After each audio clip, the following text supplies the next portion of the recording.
Good afternoon, everyone. We are Group 4. Today we are going to present to you the article, Price Promotion for Emotional Impact.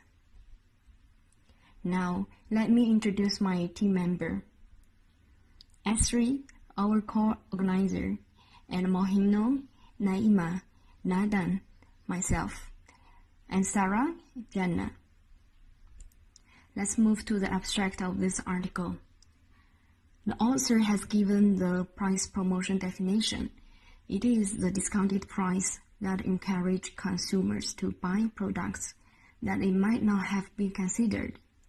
In this article, the authors examine this possibility in a dual system theory of consumer behavior, and they argue that price promotion lowers a consumer's motivation to exert mental effort, in which case purchase decisions are guided less by extensive information processing and more by a quicker, easier, strong conditioner of preference. That's called affect. In this article, it is generally divided into 4 parts. The first session is the social psychology definition and some other marketing theories. The second part is a survey and experiment, and it consists of 6 studies. The third one is reviewing the empirical findings, and the last section is discuss managerial implications. The first part is a definition of social psychology. It says that people always making decisions by integrating 2 distinct types of thinking style. The first style is automatic and affect-laden. It means that a consumer will normally take the price promotion items without thinking further why they need, what they need, and how much of their budget. And the second thinking style is controlled and deliberate. It means even if the retailer gives price promotion, the consumer will still think about what they need and how much is their budget and some other factors. The second part is a survey and experiment. So the author has been conducted 6 studies. The first and the second study, they take email clicked-through data and purchase data from a large daily deal company. In the third study, they replicate the evidence.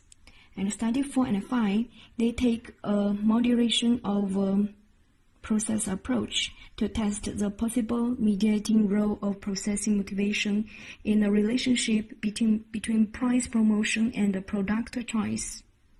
In the last study, they adopt a variant of the Becker-DeRoot-Marshak procedure to show that price promotion reduces a consumer willingness to pay for product quality. In the 6th study, they adopt a variant of the Becker-DeRoot-Marshak procedure to show that price promotion reduces a consumer's willingness to pay for a product quantity. Part 3, the author reviews the findings. My friend will further explain to you. In Part 4, the authors they discussed about the managerial implications for manager of high and low quality brand. It will help them to overcome relative disadvantage. And for manufacturer, they can refer this result to allocate their promotional budget across product portfolios. As for retailers, they also can use this information to do their promotional budget and also set their policies governing category management. A dual system perspective on emotional impact explains lapse in self-control in terms of a conflict between automatic and deliberative modes of behavioral control. Numerous studies have now tested whether the brain areas that control behavior are organized in a manner consistent with dual system models. While price promotion merely are incentives that entice consumers to accept offers that they might not have considered otherwise, yet the prospect of paying a lower price for a product is given, quality can also discourage deliberation, in a sense dumbing down the purchase encounter by making it less consequential. The author examined this possibility in a dual system theory of consumer behavior specifically. The starting point of this research is based on the social psychology, and in some area of marketing research stated that consumers make decisions by integrating two quantitative distinct types of thinking. First, automatic plus effort-laden. Second, control plus deliberate. Effective response make minimal demand on a working memory. They are effortless and therefore primed by default whenever a behavioral opportunity presents itself. Price promotion should increase the relative impact of effective responses on the purchase decision by shifting preference to a rich effect product. Deliberation response load heavily on working memory. It consumes scarce processing resources and therefore tend to play a secondary, more corrective role that is activated sensibility factors in the environment that cue the motivation to exert mental effort. Example, factor that stimulate processing motivation. Previous study has examined that the feeling evoked by price promotion determine whether the spike in incidental effect spill over onto subjective measure of product liking and purchase intention.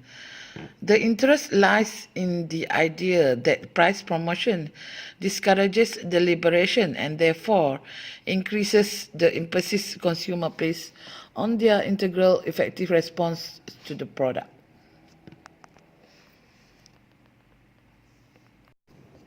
In testing the theory, two main arguments have been tested empirically in this study. The first argument is to determine whether price promotion is indeed affects the processing motivation. The literature recommended focusing on proxies such as response time and recall accuracy, which examine the hypothesis 1, which states consumers facing a price promotion spend less time considering choice option and recall less product information than consumers facing a regular price. This hypothesis was tested in the field in Study 1 and in the laboratory in Study 3. The second argument relates price promotion to choice. The context demonstrates that relying on a fact during decision-making increases the appeal of stimuli that are rich in affect. The rationale is to know the type of thinking consumers employ that influences the type of product they choose to buy. The affect-rich products allow consumers to make spontaneous decisions when purchasing goods based on their preference. Meanwhile, the affect-poor products emerges through careful reasoning and based on consumers' choice on advantages and disadvantages that they convey. With this reasoning, the second hypothesis states consumers facing a price promotion are more likely to choose a product that is superior in effect to its alternative than consumers facing a regular price. The hypothesis was examined in the field in Study 2 and in the laboratory in Study 3. In the third hypothesis, the literature recommended testing a causal sequence by controlling factors that are conceptually related to the mediator, an approach called moderation process. The first factor determines whether the relationship between price promotion and product choice is sensitive to individual differences in the appeal of cognitive work. This means the low NFC consumers are those who avoid cognitive work and likely to exhibit stronger shift in preference toward affect-rich products as a consequence of price promotion than high NFC consumers. The second factor determines whether the same relationship is sensitive to a priming procedure and used in other marketing research to induce processing motivation. This process is simply asking people to apply reason and logic to a task. This hypothesis was tested in laboratory in studies 4 and 5.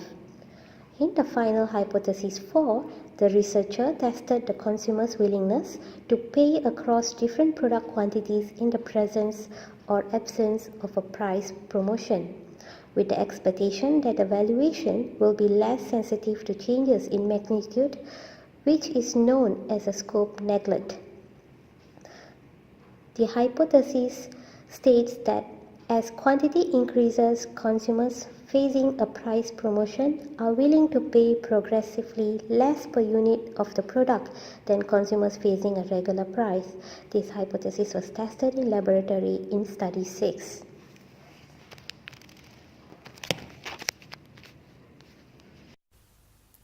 Evidence from the field. This section reports 2 studies of field data from the daily deal industry, such as Groupon Living Social, who aggregate products and services from different merchants and sell them as deals online for a limited time at substantially reduced prices. Daily deal companies advertise deals on their respective websites and in daily emails to registered consumers. Consumer purchase deals in the forms of vouchers that can be redeemed at a later date with the corresponding merchants. There are several aspects of the industry that make it an appropriate field setting to test our theory. 1. Consumers are confronted with the price discounts rather than simple price changes. 2. Consumers are exposed to a large number of products that vary considerably in regular price, discount value, and effective content. 3. Deals are clearly salient to consumers. People who browse emails and visit websites because of the opportunity to save money. 4. Daily deal industry attracts large number of consumers. And finally, and most importantly, we can accurately measure a consumer's real-life response to price promotion. These features imply that we can identify the effect of price promotion on response time, which is H1, and product choice, which is H2. Study 1. Time to click, H1.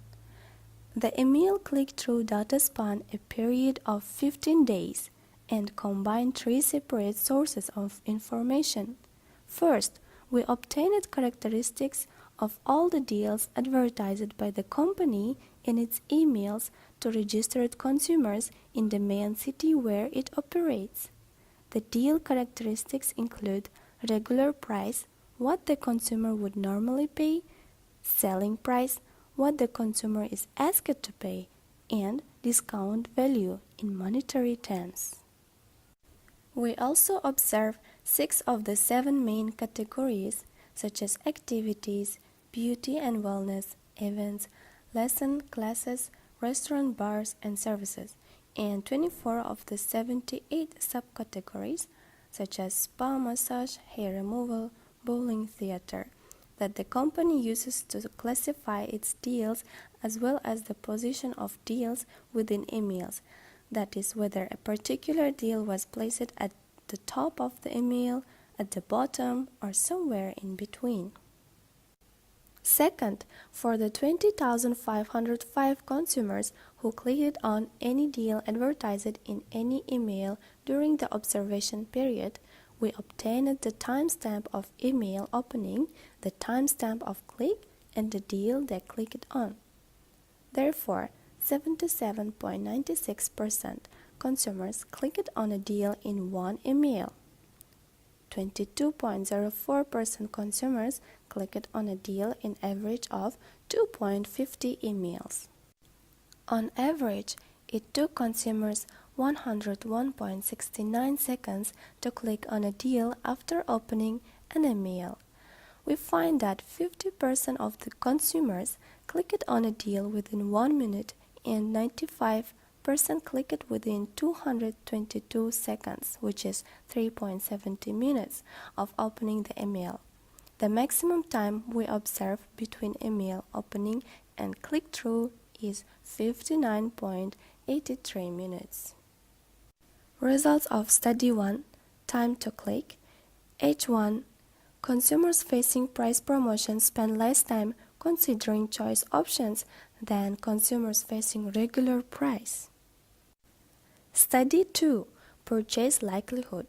Similar to Study 1, the deal characteristics include regular price, selling price, discount value, main category, the same 6 categories in the email click-through data plus travel. In subcategory, the full set of 78 in this instance. Furthermore, those data include a deal's selling period, the number of days a deal is on offer, redemption period, the number of days during which a voucher can be used, and the type, whether a deal was ever displayed as a main deal in the center of the website or only as a side deal in the sidebar of the website. Second, we obtained a record of all individual level purchases that occurred during the 12 months period. This level of granularity is critical because it enables us to test H2. The data include 172,950 purchases from 85,060 consumers. In total, 58.88% of consumers bought a single deal, with the remainder 41.12% buying an average of 3.51 deals. Results for Study 2, Purchase Likelihood. H2 predicts that consumers facing a price promotion are more likely to choose a product that is superior in effect to its alternatives than consumers facing a regular price. Now, let's look at the evidence from the laboratory. Participants were asked to read the fact sheet of the Snicker bar and a Nature Valley granola bar. After a while, the fact sheets were taken away and a missing entries fact sheet were given, including a 50% discount, and participants were told to purchase. Participants were unable to recall the accuracy, but they were diverted with the price promotion. Here, it validates H1, which says that consumers facing a price promotion recall less product information than consumers facing a regular price. When there is a binary choice, consumers tend to go with the product superior in effect, which validates H2. Study 4 looks at the individual differences in processing motivation. A week-long vacation in Bali. 2 same price rooms with different attributes were offered. Participants with low NFC chose room B because they were appealed by hedonic sensations, although the distance was further and the size was smaller than room A. For participants with high NFC, the presence of the price promotion did not affect processing motivation. Therefore, it did not affect preferences. As for Study 5, participants were told to pick 10 movies from a DVD rental service. Participants who did not receive processing instructions selected more lowbrow movies in the price promotion condition, which supports H2. And participants who were instructed to rely on reason and logic made similar movie selections across the 2 price conditions. This supports H3, which says that the effect of price promotion is mitigated when cognitive activity is induced. As for Study 6, participants need to purchase Lindor milk chocolate truffles. This study shows that participants were prepared to pay more in the maximum price condition than the minimum discount condition. This supports H4. What have we learned so far? The objective of the paper was to present a different interpretation of the way consumers respond to price promotion. At the time, it was the first research to present a theory of price promotion that treats affect as a separate and independent input in the purchase decision. We also learned about brand switching. Price promotion induced brand switching. Therefore, This paper highlights the importance of sustaining a relative advantage or overcoming a relative disadvantage on the more effective dimensions of product quality. Let's consider effect-rich products. These are higher quality, higher price brands, and these typically count with a higher proportion of loyal consumers who are less price sensitive. Price promotion would tend to attract business when it's deployed. Conversely, let's consider the effect-poor products. These are lower quality, lower price brands, and the price promotion were not as successful compared to the effect-rich product. As a suggestion for workaround, these products should be given best positions on shelves to overcome their disadvantage. Lastly, we can conclude that this paper provide marketeers guidance on how to better allocate their promotional budgets across their product portfolios.